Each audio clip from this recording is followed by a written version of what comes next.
আজ থেকে শপথ নেন মৃত্যু পর্যন্ত হালাল ভাবে উপার্জন করব, কখনো কোনো দিন আল্লাহকে অসন্তুষ্ট করে হারাম পদ্ধতিতে আজ থেকে লটারি কাটবো না, লটারি কাটা ছেড়ে দিলাম। রাজি আছেন ইনশাআল্লাহ? রাজি আছেন ইনশাআল্লাহ? নারায়ে তাকবীর। 3-4টে হাত উঠেছে, বাকি লোক বলছে হুজুর একবার যেতে পারলে হয়, দেখবো আমার 1 crore পড়ে কিনা। নাউযুবিল্লাহি মিন যালিক। লটারির টিকিট কাটবো না ইনশাআল্লাহ, জীবনে কাটবো না। আল্লাহ তৌফিক দান করি, সকলে বলুন আমিন।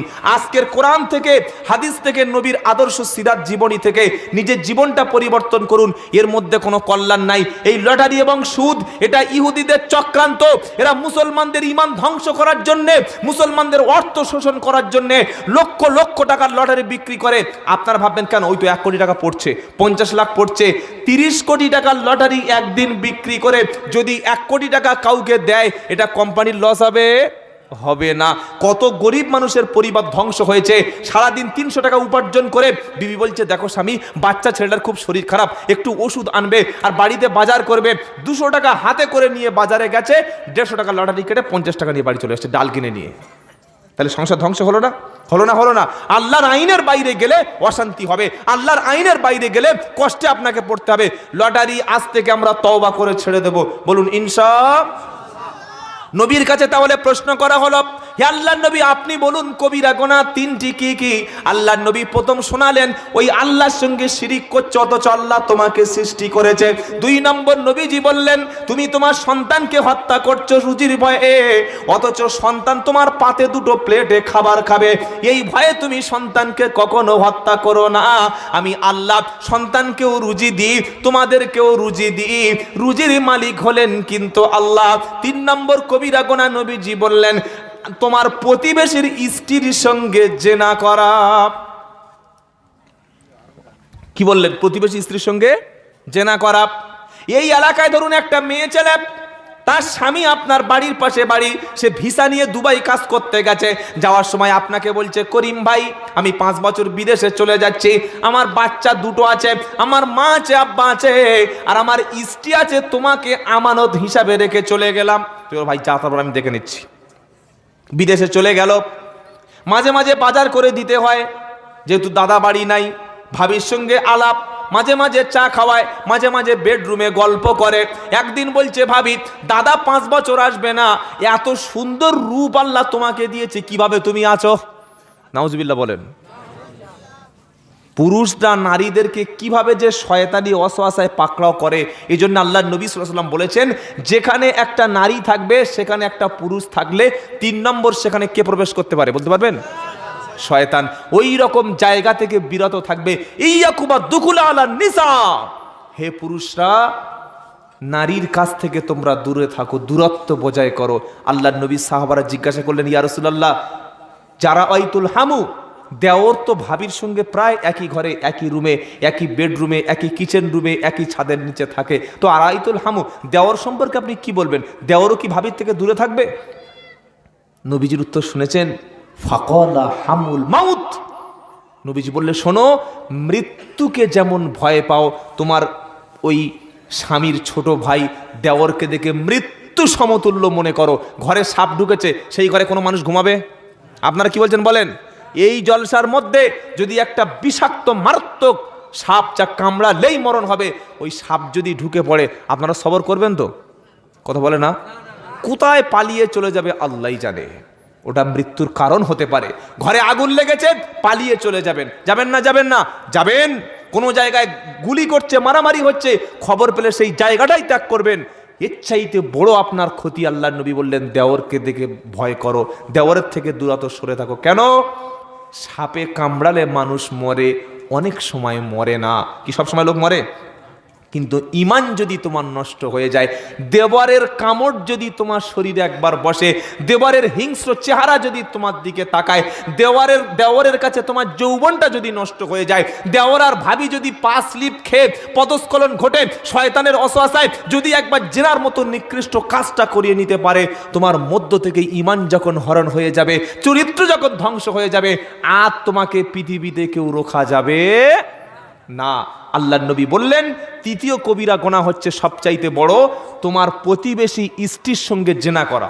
প্রতিবেশী স্ত্রী কথা কেন বলেছেন? দুটো কারণ। এক নম্বর হলো জেনা করা হলো কবিরা গুনাহ, দুই নম্বর হলো প্রতিবেশীর স্ত্রীর প্রতি তোমার দায়বদ্ধতা রেসপন্সিবিলিটি রয়েছে, তাকে তোমার তার সতীত্ব সম্ভ্রম ইজ্জত রক্ষা করা তোমার জন্য আমানত, তুমি আমানতের খেয়ানত করো না। এই জন্য নবীজি বললেন প্রতিবেশী স্ত্রীর যে কাছে যেন কখনো যেও না, জেনা করো না। এখানে কটা কবিরা গুনার কথা বললেন? জোরে বলেন। তিনটি। তাহলে এতক্ষণ কি শোনাচ্ছিলাম? রুজির মালিককে। জোরে বলেন আল্লাহ। আল্লাহ পাক বলছে বান্দা শোনো, তোমরা যদি আল্লাহর ইবাদত করো, আমি আল্লাহ কথা দিয়েছি ফাল ইয়াবুদু রাব্বাহাদাল বাইত আল্লাযী আত'আমাহুম মিন জু'ইন ওয়া আমানাহুম মিন খাউফ। 30 পারা সূরা কুরাইশে সাফ শুনিয়ে দিয়েছে বান্দা, কাবা শরীফের মালিক হলাম আমি আল্লাহ। আমি আল্লাহ যে তোমাদের মালিক। যদি এই আল্লাহর ইবাদত করো, কাবার রবের ইবাদত যদি তোমরা করো, তাহলে তোমাদের জন্য দুটি ঘোষণা, দুটো সুসংবাদ। একটা হচ্ছে আল্লাযী আত'আমাহুম মিন জু', বান্দা যখন তোমার ক্ষুধার কষ্ট হবে, রিজিকের অভাব হবে, আমি আল্লাহ ক্ষুধার সময় তোমার খাবারের ব্যবস্থা করে দেব। আল্লাহর ইবাদত করলে তুমি যখন বিপদে পড়বে, নিরাপত্তায় ভুগবে, আমি আল্লাহ তখন তোমাকে নিরাপত্তা প্রদান করব। সুবহানাল্লাহ পড়েন। আল্লাহর ইবাদত করবে আর আল্লাহ সেই বান্দাকে খাওয়াবেন, এটা হতে পারে? কি বলছেন, এটা হতে পারে? আল্লাহর কাছে সাহায্য চাইবেন, আল্লাহর কাছে আশ্রয় চাইবেন, আল্লাহর কাছে রুজি চাইবেন, আল্লাহর ঘরে সেজদা দেবেন, আর আল্লাহ খাওয়াবে না? নামাজ পড়ে আল্লাহর কাছে কাঁদুন।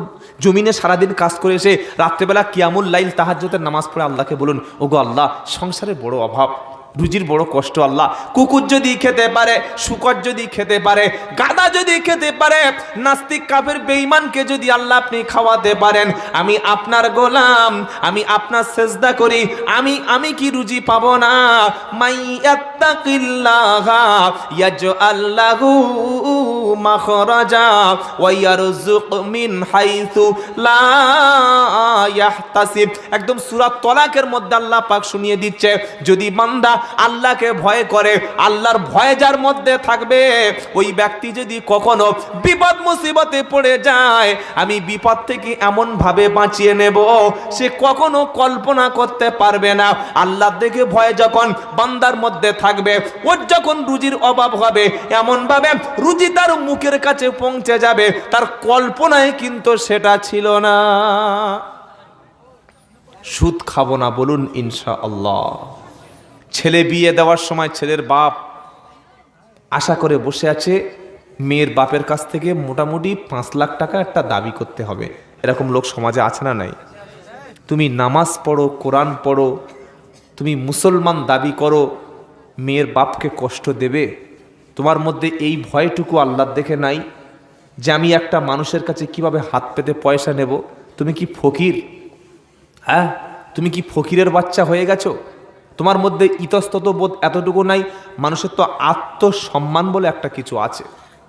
ছেলেকে বিয়ে দেবে, ছেলেকে বিয়ে দেওয়ার সময় মেয়ের বাপের সঙ্গে চুক্তি করে 3 লাখ 4 লাখ 5 লাখ টাকা bullet bike, version for bike নেবে, আবার উল্টে দেনমোহরের টাকাটা শোধ না করে 150-200 জন বরযাত্রী গিয়ে হাওরের মতো, কুমিরের মতো, অসভ্যর মতো, বর্বরের মতো, জাহিলের মতো 250-300 জন ব্যক্তি গিয়ে মেয়ের বাপের কাছ থেকে খেয়ে এসে ক্যাশ 5 লাখ টাকা নিয়ে ছেলেটাকে মেয়ের বাপের হাতে তুলে দিল।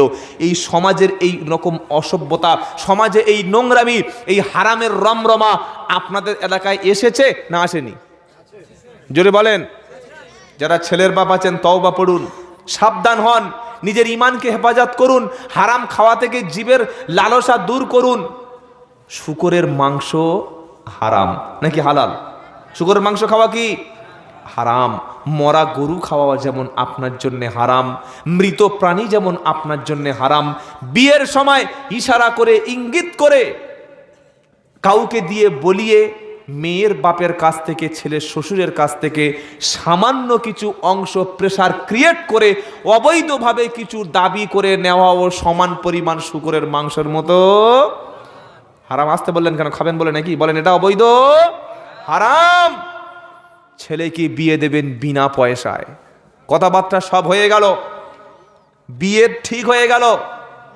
3 দিন আগে বলছে আমার ছেলে বাইক ছাড়া বিয়ে করবে না। মেয়ের বাপের মাথায় হাত। একটা বাইকের দাম, তা আবার যেমন তেমন বাইক না, ওর ভার্সান 4 লাগবে, বুলেট লাগবে।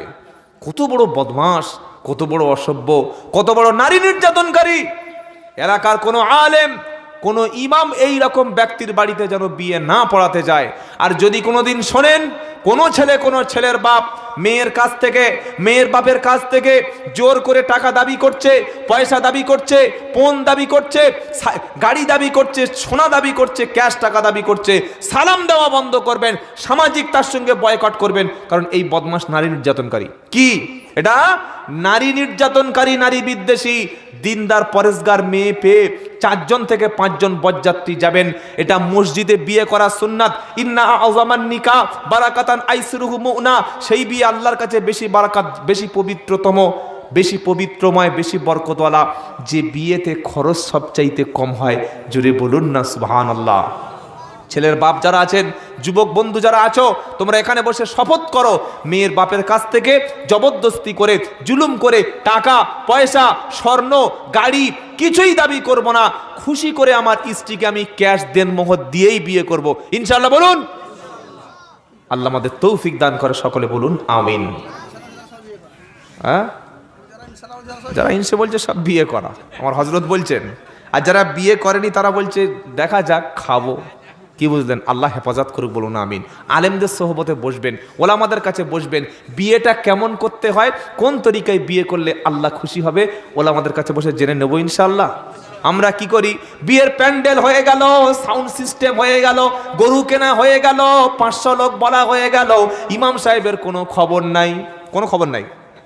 বিয়ের দিন সকালবেলা বর চলে এসছে, যাত্রী চলে এসছে, বিয়ে পড়াতে যাবে। ছেলের মেয়ের বাপ জিজ্ঞাসা, মেয়ের মা স্বামীকে বলছে, হ্যাঁ গো ইমাম সাহেবকে বলেছো। বলে আগে বলিসনি? কখন? একদম বিয়ের 8 ঘন্টা আগে। এবার কোত্থেকে নাম্বার নিয়ে ফোন করেছে, আসসালামু আলাইকুম মাওলানা, আমার মেয়ের বিয়েটা পড়াতে হবে, আপনি কোথায় গেছেন? হুজুর বলছে আজকের কি বার? বললে শনিবার। বলে ছুটির দিন। বললে এই ইমাম আর রাখবো না, যে ইমাম আমার মেয়ের বাড়িতে বিয়ে পড়াতে থাকে না, ওই ইমামকে মসজিদে রাখা যাবে না। আপনি ঠিক কাজটা ঠিক করেছেন। এখন হলে আর মরলে এই 2 জায়গায় আলেমকে খবর নিয়ে আর কোনো খবর নেই না। হলে যদি চলুন আজান দেবেন, কি বুঝলেন? আর মরে গেলে চলুন বাপের জানাজা পড়াবেন। এছাড়া আলেমদের কোনো ভূমিকা আমাদের নাই। আলেমের নেতৃত্ব যদি সমাজ মেনে নিত, সমাজের এই অবক্ষয় কখনো হতো না। আলেমদের দ্বারাই আল্লাহ ইসলাম টিকিয়ে রেখেছেন। একদল হাক্কানি আলেম কিয়ামত পর্যন্ত আল্লাহ জারি রাখবেন, যাদের দ্বারাই ইসলাম টিকে থাকবে, বলুন সুবহানাল্লাহ। আর হাফেজে কোরআনদের দ্বারাই কোরআনকে আল্লাহ অক্ষুণ্ণ হিফাজত করার দায়িত্ব নিয়েছেন। ইন্না নাহনু নাযালনা যিকর ওয়া ইন্না লাহু লাহাফিজুন। 14 পারা 1 নম্বর পৃষ্ঠা 6 নম্বর লাইনের 9 নম্বর আয়াত, সূরার নাম সূরাল হিজর। আল্লাহ বলছেন নিশ্চয়ই আমি আল্লাহ কোরআনকে, এই জিকির, এই কিতাবকে নাজিল করেছি, এটা হেফাজতের দায়িত্ব আমি আল্লাহ নিয়েছি। কিয়ামত পর্যন্ত হাফেজ থাকবে, হাফেজে কোরআনদের দ্বারা কোরআন হেফাজত করব। একদল যোগ্য হাক্কানি আলেমদের দ্বারাই আমি আল্লাহ ইসলামকে, ইসলামের সঠিক ব্যাখ্যাকে আমি রেখে দেব। আমার হযরত আগেও বলেছেন যে বর্তমান ছেলেরা সোশ্যাল মিডিয়ার যুগে মোবাইলের মাধ্যমে বক্তব্য শুনে শুনে, রেফারেন্স দেখে দেখে বলছে সব আলেমরা ইসলাম কিচ্ছু বোঝে না। বাংলাদেশ থেকে কে বলেছে সেটাই তাদের দলিল। দলিল ফট করে দেখি একটা হাদিস বার করে এনেছে, এনে বলছে হুজুর এই তো এই এত নম্বর হাদিসে লেখা আছে। তো তুমি কোথায় পেলে? কে বলেছে? বলে উমুক শায়েক বলে দিয়েছে। শায়েক বলে দিয়েছে সেটা তোমার দলিল হয়ে গেল? তোমাকে প্রথমে কোরআন পড়া লাগবে ভাই, তোমাকে কোরআন পড়তে হবে, আলেমদের মজলিসে বসতে হবে। কোনো জিনিসকে ফট করে ফতোয়া দেওয়ার আগে, ফট করে সহি হাদিস বলার আগে, হারাম বলে দেওয়ার আগে, নাজায়েজ বলে দেওয়ার আগে, বিদআত বলে দেওয়ার আগে, এটা চলবে না ফট করে বলে দেওয়ার আগে ওলামাদের কাছে বসে ছাত্রের মতো মাথা নিচু করে বসে ইসলাম শিখবেন, বলুন ইনশাআল্লাহ। জানবেন, আলেমদের কাছে বসবেন। আলেমদের সোহবতে বসলে আপনার মধ্যে আল্লাহর প্রতি একটা ভয় তৈরি হবে। আল্লাহর নবী কি বলেছেন হাদিস শোনেন নাই? কুন আলিমান আও মুতাআল্লিমান আও মুস্তামিয়ান আও মুহিব্বান ওয়ালা তাকুনিল খামিসা। নবী বললেন, হয় তুমি প্রথমে আলেম হও, আলেম হওয়ার সম্ভব যদি তোমার দ্বারায় সম্ভব না হয়, আও মুস্তামি আও মুতাআল্লিমান, আলেমের ছাত্র হও, আলেমের কাছ থেকে ইলম চর্চা করো, আলেমের কাছে বসে তুমি জ্ঞান চর্চা করো, সেটা তোমার সুযোগ যদি না হয়, আও মুস্তামিআ, কমপক্ষে তুমি আলেমের কথা শোনো, সেটা শোনা যদি তোমার দ্বারায় সম্ভব না হয়, আও মুহিব্বালাহু, কমপক্ষে আলেমকে ভালোবাসো। 4 নম্বরের মধ্যে যেন তোমার নাম থাকে, তুমি 5 নম্বরের মধ্যে যেও না। 4টি না হলে জীবন বরবাদ, আখেরাতে সফল হতে পারবে না। সকলে বলুন আলেমদের সোহবতে থাকবো ইনশাআল্লাহ। ইয়া আইয়ুহাল্লাযীনা আমানু তাকুল্লাহা ওয়া কুনু মা'আস সাদিকিন। 11 পারা 5 নম্বর পৃষ্ঠা 5 নম্বর লাইনের 119 নম্বর আয়াত, সূরার নাম তাওবা। হে বিশ্বাসী ঈমানওয়ালা, আল্লাহকে ভয় করো, নেক সালেহ বান্দার সঙ্গে থাকো, যার কাছে বসলে আল্লাহ চিনিয়ে দেবে, যার কাছে বসলে কোনটা হালাল কোনটা হারাম তোমাকে শিখিয়ে দেবে, যার কাছে সময় দিলে জাহান্নামের রাস্তা থেকে তোমাকে বাঁচাবে, যার কাছে বসে মাশওয়ারা করলে হারাম খাওয়া থেকে তুমি বেঁচে যাবে, যার কাছে গিয়ে একটু সময় দিলে তুমি জান্নাতের রাস্তা ধরেছো নাকি জাহান্নামের পথের প্রতীক হয়েছো, কোনটা সত্য কোনটা মিথ্যা, কোনটা গোমরা কোনটা হক, এটা তোমাকে চিনিয়ে দেবে। ওই সলেহীন বান্দার সঙ্গে থাকো, আলেমদের সঙ্গে সম্পর্ক তৈরি করো। করবো ইনশাআল্লাহ, করবো ইনশাআল্লাহ। এবার কি আলোচনা, যেটা আমি বলেছিলাম দ্বিতীয় অংশের আলোচনা হচ্ছে শিরক। কি নাম বললাম? ঈমান লাগবে শিরক মুক্ত ঈমান, আমল লাগবে বিদআত মুক্ত আমল লাগবে। শিরক মুক্ত আমল যদি না করতে পারো, কিয়ামতের দিন আল্লাহর সামনে কিন্তু ধরা খেয়ে যেতে হবে। হযরতে লুকমান হাকিম তার ছেলেকে বলছে, ওয়া ইদ ক্বালা লুকমান লিবনিহি ওয়া হুয়া ইয়াইযুহু ইয়া বুনাইয়া লা তুশরিক বিল্লাহ ইন্নাশ শিরকা লাযুলমুন আযীম। সূরা লুকমান। লুকমান কিন্তু কোনো নবী বা রাসূল ছিলেন না, তিনি ছিলেন একজন জ্ঞানী পরেজগার মুত্তাকি মানুষ। তার বক্তব্যটা, তার বিবৃতিটা, তার ওয়াজ, তার উপদেশটা এত পছন্দ করেছেন আল্লাহ তাআলা, বিশ্ববাসীর জন্য তার কথাগুলি কোরআনে কোট করে দিয়েছেন। সুবহানাল্লাহ বলতে ইচ্ছা করে না? সুবহানাল্লাহ বিহামদিহি সুবহানাল্লাহিল আযীম। তো লুকমান হাকিম তার ছেলেকে নসিহাত করছেন, ছেলেকে নসিহাত করবেন, বাপ ছেলের কাছে নসিহাত করবে, মা মেয়ের কাছে নসিহাত করবে। আমি আব্দুল্লাহ জুবায়ের 2 ঘন্টা 3 ঘন্টার বেশি বক্তব্য আপনাদের কাছে সারা বছর কি করতে পারবো? আর এই জলসাটা কি সারা বছর হবে? হবে না। ওলামাদের কি সবসময় কাছে ওয়াজ নসিহাতের জন্য পাবেন? পাবেন না। বাপ 365 দিনে আজকের জলসার পর থেকে 364 দিন আমি আপনার কাছে থাকবো না, কোনো আলেম শাইখুল হাদিস মুফতি মাওলানা ইমাম থাকবে না। বাকি 364 দিন ছেলের কাছে বাপকে ওয়াজ করতে হবে। বাকি 364 দিন সকাল দুপুর রাত্রে বিকালে যখন আপনার ছেলে খারাপ পথের দিকে যাবে, যখন আপনার মেয়ে ভুল পথে যাবে, মাকে তখন নসিহা করতে হবে, মাকে তখন উপদেশ দিতে হবে। তো লুকমান হাকিম তার ছেলেকে বলছেন, ওয়া ইদ ক্বালা, স্মরণ করো যখন লুকমান তার ছেলেকে বললেন, ইয়া বুনাইয়া, ইবনি বললে হয়ে যেত আমার পুত্র, বলছে ইয়া বুনাইয়া, তাসগীর করছে, বড় আদর করে ভালোবেসে। আমরা ছেলেদের কি বলি? ও বাবা, সোনা, মনা, সুইট হার্ট, আমার কলিজার টুকরা, আমার বাবা, বলি না? বলি না? কথা বলে না? বাপ ছেলেকে বলছে, ও খোকা, খোকা, ও খোকা, এসো বাবা এসো, বাইরে থেকে মেহমান এসছে। তো মেহমান যিনি এসছেন তিনি মনে করছে ছেলে খুব ছোট খোকা, কিন্তু এসে দেখছে যে উনি শুধু খোকা না, 4টে খোকার বাপ। কি বুঝলো? এটা হয় না? হয় না? তো লুকমান তার ছেলেকে বলছেন, ইয়া বুনাইয়া, ইয়া বুনাইয়া, ও আমার কলিজার টুকরা, ও আমার সোনা, ও আমার খোকা। এটা বলে তিনি বিশ্ববাসীর কাছে মেসেজ দিচ্ছেন কি জানেন, যে যখন তুমি তোমার সন্তানদের কাছে নসিহত করবে, যখন গোমরাহী মানুষকে তুমি ওয়াজ করবে, পথভ্রষ্ট মানুষের কাছে যখন তুমি দাওয়াত দেবে, দাওয়াত ও তাবলীগের কাজ যখন করবে, দ্বীনের দাওয়াত যখন মানুষদের কাছে দেবে, মিষ্টি ভাষায় নরম করে মানুষকে উপদেশ দিতে থাকো। জাহান্নাম, এটা করলে একদম সোজা জাহান্নাম, ওটা করলে 33 কোটি বছর জাহান্নাম, এই সব কথা বলে মানুষকে দিনের রাস্তা থেকে দূরে সরিয়ে দিও না। ছেলেকে নসিহত করছেন, বলছেন আমার কলিজার টুকরা, লা তুশরিক বিল্লাহ, আল্লাহর সঙ্গে শিরক করো না। আমার আল্লাহ, তিনি তার সঙ্গে কোনো ব্যাপারে শিরক করো না। ইন্না শিরকা লা যুলমুন আযীম, নিশ্চয়ই শিরক মস্ত বড় জুলম। ওয়াদউ শাইফি গায়রি মুহাল্লি, জুলুম কাকে বলে? শিরককে আল্লাহ জুলুম বলেছেন, আল্লাহর উপরে অত্যাচার বলেছেন। কোরআনুল কারীম আল্লাহ পাক শিরকের পাপ ক্ষমা কখনো করবে না। আল্লাহ পাক বলছে ইন্নাল্লাহা লা ইয়াগফিরু আই ইশরাকা বিহি ওয়া ইয়াগফিরু মা দুনা যালিকা লিমান ইয়াশা ওয়া মান ইশরিকু বিল্লাহি ফাকাদ ইফতারা ইসমান আযীমা। 5 নম্বর পারা, 5 নম্বর পৃষ্ঠা, 4 নম্বর লাইনের 48 নম্বর আয়াত, সূরার নাম নিসা। আল্লাহ পাক বলছেন ইন্নাল্লাহা, নিশ্চয়ই আল্লাহ, লা ইয়াগফিরু ওয়া ইশরাকা বিহি, নিশ্চয়ই আল্লাহ কখনো তার সঙ্গে শিরকের পাপ কখনো ক্ষমা করবে না। আল্লাহর নবী বললেন, নবী পাক সাল্লাল্লাহু আলাইহি সাল্লাম একদিন গাধার পিঠে সামনে বসে আছেন, পিছনে বসে আছেন বিখ্যাত সাহাবা মুআজ ইবনে জাবাল রাদিয়াল্লাহু আনহু। আল্লাহর নবীজি বললেন, মুআজ তুমি বলো, আল্লাহর উপরে একটা বান্দার হক কি, আর বান্দার উপরে আল্লাহর হক কি?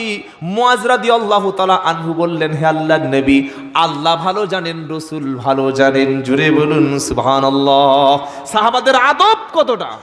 তারা বললেন, সাহাবা বললেন, আমার পিতামাতা আপনার উপরে কুরবান হোক, আল্লাহ ভালো জানেন, আপনি আল্লাহ রাসূল আপনি এই বিষয়ে ভালো জানেন। সুবহানাল্লাহ বলতে ইচ্ছা করে না? নবীজি বললেন, শোনো মুআজ, আল্লাহর উপরে বান্দার হক হলো, বান্দা শুধুমাত্র আল্লাহর ইবাদত করবে, আল্লাহর দাসত্ব করবে, গোলামি করবে, আল্লাহ ছাড়া অন্য কারোর সঙ্গে শরীক করবে না, আল্লাহকে সমকক্ষ অন্য কাউকে মনে করবে না, রুজির মালিক আল্লাহ ছাড়া কেউ আছে বিশ্বাস করবে না, হায়াত এবং মৌতের মালিক কেউ আছে বিশ্বাস করবে না, লাভ এবং ক্ষতির মালিক কেউ আছে বিশ্বাস এটা করবে না, আল্লাহর সঙ্গে বান্দা শরীক করবে না। এটা হলো আল্লাহর উপরে বান্দার হক। আল্লাহর নবী বললেন, যে বান্দা আল্লাহর সঙ্গে অন্য কাউকে শরীক করবে না, আল্লাহ ওই বান্দার উপরে হক হলো, ওই বান্দাকে আল্লাহ কখনো আগুনে পোড়াবে না। জোরে বলেন সুবহানাল্লাহ। কথা মনে থাকবে ইনশাআল্লাহ। হাদিসে কুদসির মধ্যে আল্লাহ পাক বলেন, কোন বান্দা যদি কিয়ামতের দিন পাহাড় পরিমাণ, আকাশ পরিমাণ যদি পাপ নিয়ে আল্লাহর সামনে হাজিরা হয়, আল্লাহ পাক আরশ পরিমাণ তার রহমত দিয়ে ক্ষমা করে দেবে, যদি তার পাপের মধ্যে কোনো শিরকের পাপ না থাকে। মরে গেলেও জীবনে টুকরা টুকরা করে দিলেও শিরক করব না ইনশাআল্লাহ বলেন।